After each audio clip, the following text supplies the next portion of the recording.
I may have gone a little overboard for Christmas movie reviews this year, as I've got Christmas crap everywhere. My little Charlie Brown tree, my Christmas flamingo, my Star Wars Christmas bobbleheads.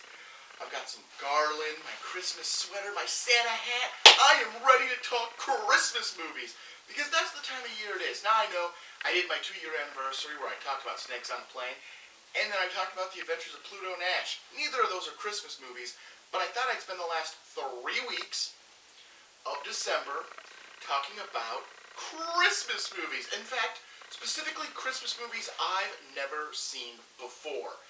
Because there's a lot of them out there. And I decided to look at 3 different categories of these movies. The first one being a modern Christmas movie that everybody loves that I've never wanted to see before. So, for that choice, I chose the ultimate romantic comedy, Love Actually. I've never seen this movie before. I've never wanted to see this movie before. And now I've seen this movie. It's very well acted. It's got a great cast. I'm not going to try to dig into who is all in this cast, just because it is a cast that goes well beyond who's ever listed on this front, which is like just a handful of people who are in this movie. And I feel like Keira Knightley, her credit on the front cover versus her credit in the movie is directly influenced by the fact that I think Pirates of the Caribbean probably had come out after the movie had finished filming, but before marketing went out. Because her name is like, the rest of these names are kind of just like given by themselves in the movie, like it's Hugh Grant, Liam Neeson, Colin Firth, Laura Linney, Emma Thompson, Alan Rickman. Keira Knightley and Rowan Atkinson, who are the last 2 names on this list, are not. They are not in that. They're just kind of in with everybody else. And there's a lot of actors in here who, back in 2003, you might not have recognized, but by today, 2021, I recognize so many actors. I spent so much time going, oh, it's that guy. Oh, it's that guy. Who would have gotten much bigger billing had they been known. And I feel like Rowan Atkinson is just a weird one to have billing. And I'll get into my problems with Rowan Atkinson in this movie as we progress. So basically the movie, it takes place in London, England. I did not think of having this holly around my neck and having it touch my skin. It just feels weird. There we go. That's all fixed now. Now I have the hoodie over it. Whatever, you didn't need to know that. It takes place in England 4 weeks before Christmas. So we're talking November. So right after Thanksgiving, right before Christmas. We have a bunch of different storylines to follow. And trying to go through this movie beat by beat is one of those incredibly difficult objects, because there is like 8 storylines going on throughout this movie, and they wanted more. I watched the deleted scenes. They had more, and they weren't big storylines. They were like 1 or 2 scene storylines. They wanted more. They wanted more of. It blows my mind, because I already feel like this movie has too many storylines. That its focus is so spread, and they're trying to interconnect these with characters, like, oh, the character from this story is related to a character in this story, and they're trying to interconnect the characters, and I feel like it just doesn't work as well as you want it to, just because there just becomes so much, and you're spending more time trying to remember what's already going on in story A, that by the time you get to story E, you're not really caring about those people in that story. So I'm going to dig into this as best I can into these many, many, many layers of story. It opens right away with Bill Nighy, who is not listed in the main, but is a main character. He is in the main cast like Bill Nighy. He's actually like the 3rd guy billed when the movie starts billing the actors. He's like the 3rd guy billed, not listed on the front, because nobody cared about who he was at that moment in 2003. He is an aging rock star who is trying to make a comeback with a #1 Christmas hit, which is apparently something they do in England. They announced the #1 Christmas song. I don't know if that's a real thing or if that was completely made up for the movie. I hope it is not a real thing. But yeah, he's taking one of his old songs and replacing the word love with Christmas. And there are some good jokes in this movie. I'm not gonna lie, I did laugh at points throughout this movie. One of them being that as he's singing this new version of his song, he quips that that he's just making a piece of crap, and his manager responds, "That's a solid gold piece of crap." So I like that. I thought that was a good bit of dialogue. His story continues on that it's just him promoting his new album, his new song, and being very blunt about it, like saying that it's a piece of Christmas crap. That there's this young boy band called Blue something or other that is also released a Christmas song and is trying to be the #1 Christmas song, and that they should really just buy his album and let the old man win, because wouldn't that stick it to all the young kids out there to let the old man win? And that's his story progression. His love is him realizing he loves his manager, not like in a brotherly love kind of love, which I like that they went that way and it wasn't all romantic love, as most of these storylines are about romantic love. In some way, shape, or form. Like, I think that's the only one that doesn't have romantic love in it in any way, that it's not any part of that story, that it is just literally, it's a brotherly love between these two people who have known each other and been friends for a very long time. It's not a bad storyline. It really isn't. You then have Liam Neeson, who has just lost his wife. He is the stepfather to his stepson. So again, not romantic love. This one is about the love between a father and child when there is no genetic link there. He's, grieving his wife and learning how to be a single parent to this child. And along the way, he finds out that his child has a crush at school. He's in love with an American girl, and he begins playing the drums to try to impress her. And it all ends, with them running through the airport. And Liam Neeson also meets one of the moms at the school, and they begin a relationship as well, because again, only one of these stories doesn't have any element of romantic love in it. You also have Keira Knightley, Andrew Lincoln, and I can't think of his name. I can picture it, but I don't want to butcher it. He's in a lot of stuff. He's another well-known actor. Again, I just don't want to butcher it because I'm going to butcher it. She is marrying, name I don't want to butcher. That's how the movie opens. It's their wedding, and you find out that Andrew Lincoln is in love with her, and he makes this big grand gesture on Christmas, not expecting anything in return, and he ends up, she kisses him, but it's very apparent that she is still with her husband. It's a fine story, whatever, it is what it is. I didn't want to see that one end with her running off with him, but at the same time, if she doesn't, it's that question of, why is this story here, other than to look at another element of love, which is the unrequited element of love. But the minute she kissed him, it doesn't seem like it might not be unrequited. I don't know. You have Colin Firth, who is somehow connected to Andrew Lincoln and Keira Knightley because he's at their wedding, and you never see them together at all throughout the rest of this movie, except at the very beginning where he's at their wedding and the very end. Colin Firth has a girlfriend. He goes to this wedding. He comes back to check on her because she says she is sick.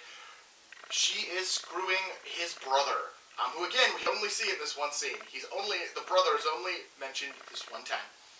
She is screwing his brother, so he runs off to Italy to work on a book, because I guess he's a novelist.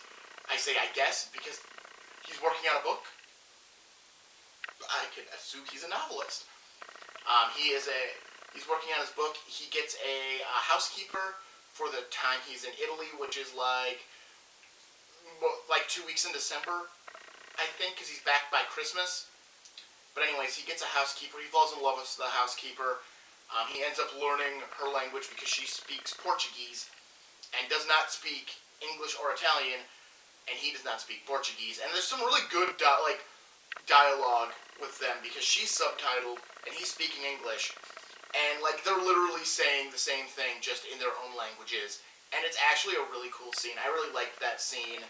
I was okay with that scene. And on Christmas Eve, he decides to go back to Italy and propose to her because now he's learned Portuguese so he can communicate with her. And you find out she has learned English in the hopes of being able to meet him one day and communicate with him. So they decide they're going to get married. It's so sweet and sappy. And okay, so that's that storyline. That's what I mean. Like, I'm going through these storylines very quick, but I'm hitting a lot of the beats of these storylines. We then hit the people who are in a business. I'm not sure what the business is. I don't think they ever come straight out and tell you what this business is. But Alan Rickman is the boss. He is married to Emma Thompson, who is also connected to the Liam Neeson area.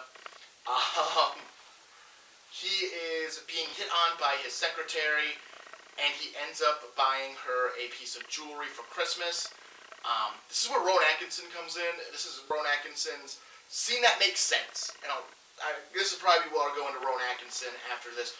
But Rowan Atkinson is the jeweler who is the one selling the jewelry, and he like overly prepares it with gift wrapping. Like, it's just this huge long out thing.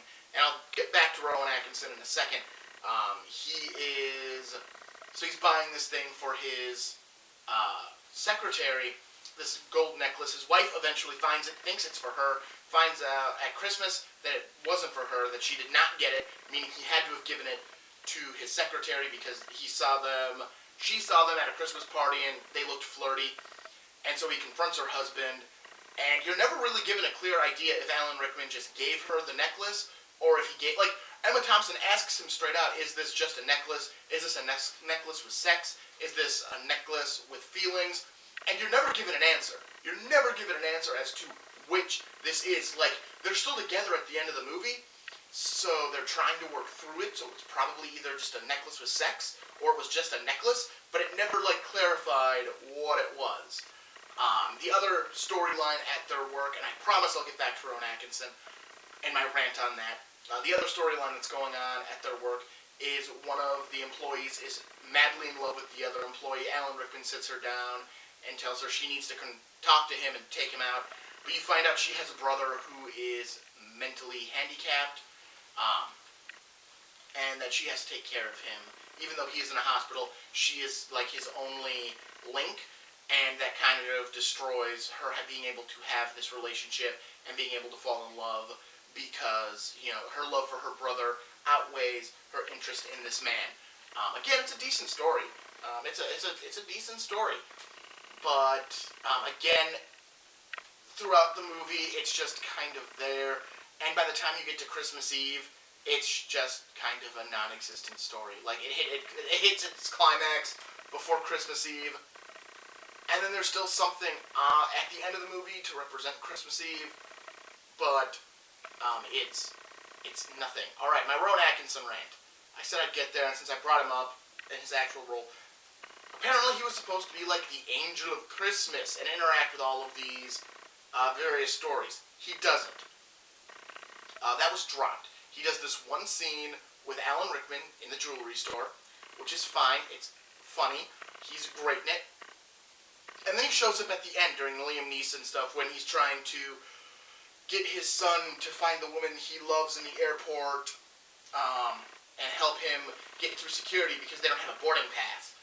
And Rowan Atkinson shows up and he distracts the guy at the gate so the kid can run through because he can't find his boarding pass. He can't find it, so he's distracting the dude.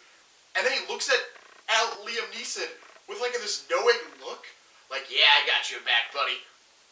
But he has no interaction with Liam Neeson the rest of this movie.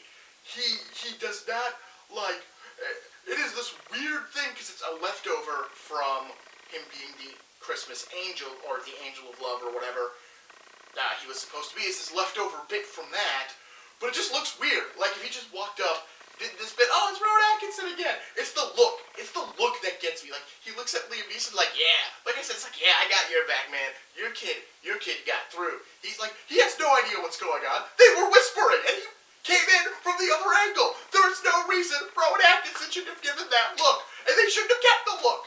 If you're cutting that plot out, that is fine. But don't leave elements of it in. Don't leave a breadcrumb in the thing, in the movie, when you either didn't film or cut everything else out of this movie. It really, like, that bothered me so much that, like, who are you and why? Do you know Liam Neeson? Are you aware of what's going on? Are you his confidant? Did we cut all the seeds of you guys being confidants. Because honestly, like, as I was watching the opening credits and I was listing all the actors, and I'm like, oh, I know them, and I know them, and I know them. And the last actor it lists, like, when it actually starts listing actors in blocks, is Rowan Atkinson. And I hadn't looked at the cover really, so I didn't realize he was in this movie, and I popped, because I really like Rowan Atkinson. He's a great actor. Whether he's doing something more serious or comedic, whatever, I like Rowan Atkinson. So I popped for Rowan Atkinson. I was like, yeah, Rowan Atkinson's in this. And then that moment made me go, why is Rowan Atkinson in this? I was very disappointed that the actor I was most excited for being in this movie frustrated me the most for being in this movie. So that's my Rowan Atkinson rant. I think I still have at least 2 more. No, I have 3 storylines yet to cover. We have the random story of an English guy who can't find love in England, so he goes to Wisconsin, to find love and has a 4-way. Yeah, that's a storyline. But he only picks one of the 4 women to fall in love with. Yeah, that was a pointless storyline. I don't know why it's in this movie. You also have I thought this one was really funny. I was really amused by this, and it's another short storyline that is only there to prove that love comes up in the most unusual of places. It's 2 people who work as stand-ins. Basically, they're the people who sit on a set while it's being set up, and they stand in for the actors while they're prepping a scene in a movie. Unfortunately, the movie they're making is a porno, so they actually have to be naked because, again, they're trying to get the lighting correct on their bodies and the way that they are naked. So it's these 2 people who are having normal conversation while in sexual positions, not actually having sex, just in the positions, and just having these conversations and slowly falling in love. I thought it was hilarious. It was my favorite part of this movie.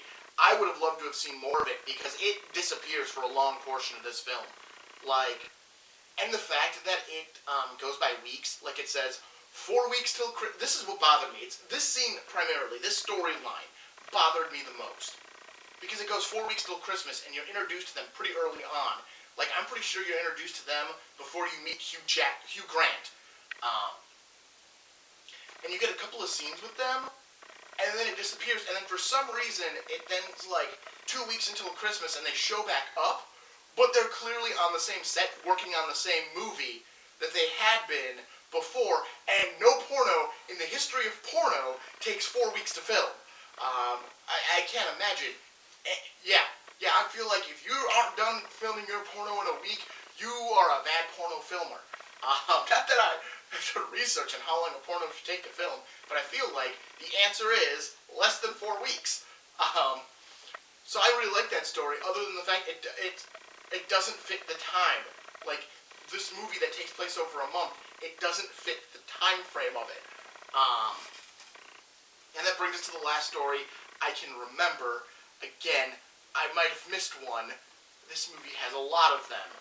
And that is Hugh Grant's story. He has just been elected as Prime Minister of England, and he doesn't have a wife, and he begins to fall in love for one of the people that works with him, and he catches her with Billy Bob Thornton, and it just looks like a really awkward, compromising, like, they're not, like, full-on making out. He's just kind of, like, brushing her hair around her ear, but it looks like, but he thinks that she's hooking up with the President of the United States, because that's what Billy Bob Thornton plays, and not a single of the Americans, who are some actually well-known actors, get credit in this movie on the get-go. Like, in the opening titles, none of them who just show up to play American characters, other than Laura Linney, because Laura Linney is a main character, and she moved from America to England. But, like, Billy Bob Thornton, Shannon Elizabeth, Eliza Kubert,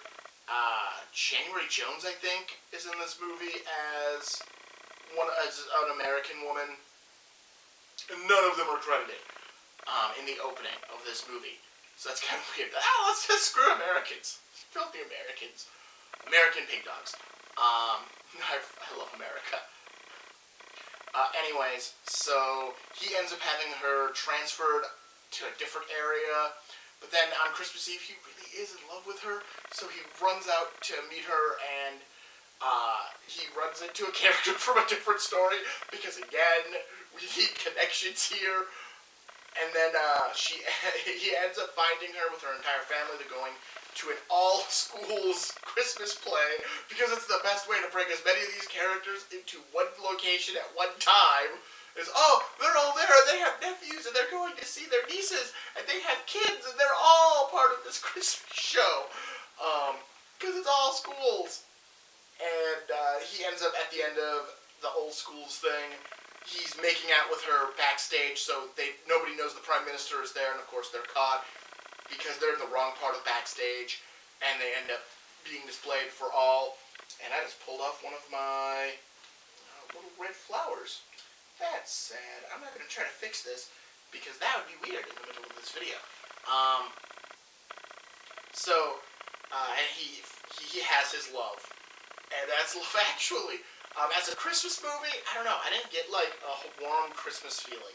Like, not that I watch a lot of Christmas movies off-season, because I really don't. I really only watch my Christmas movies after Thanksgiving and before Christmas Day, is when I watch Christmas movies. And I gotta admit, I didn't get any of that warm Christmas jolly while watching this movie.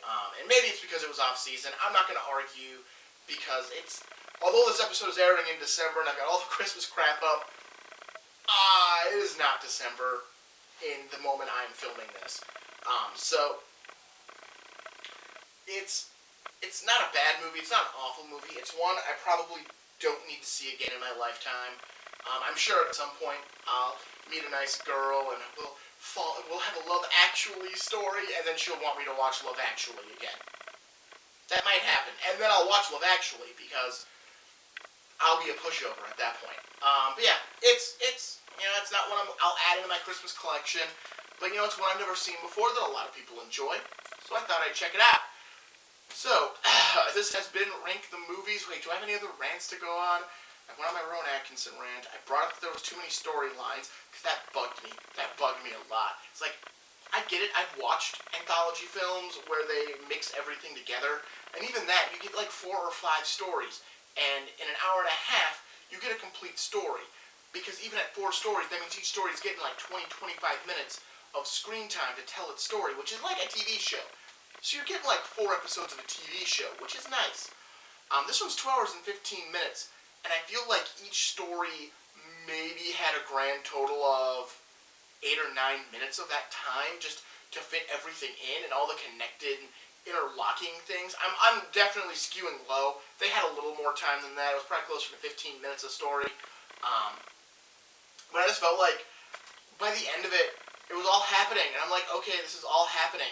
But I didn't really feel anything for a lot of these characters, because I didn't have enough time to enjoy them and really get to know them, because we were just firing all around in this movie to get to the next story, and that's what it felt like, is that we're just trying to get to the next story element, so we gotta push through the story element we're working on.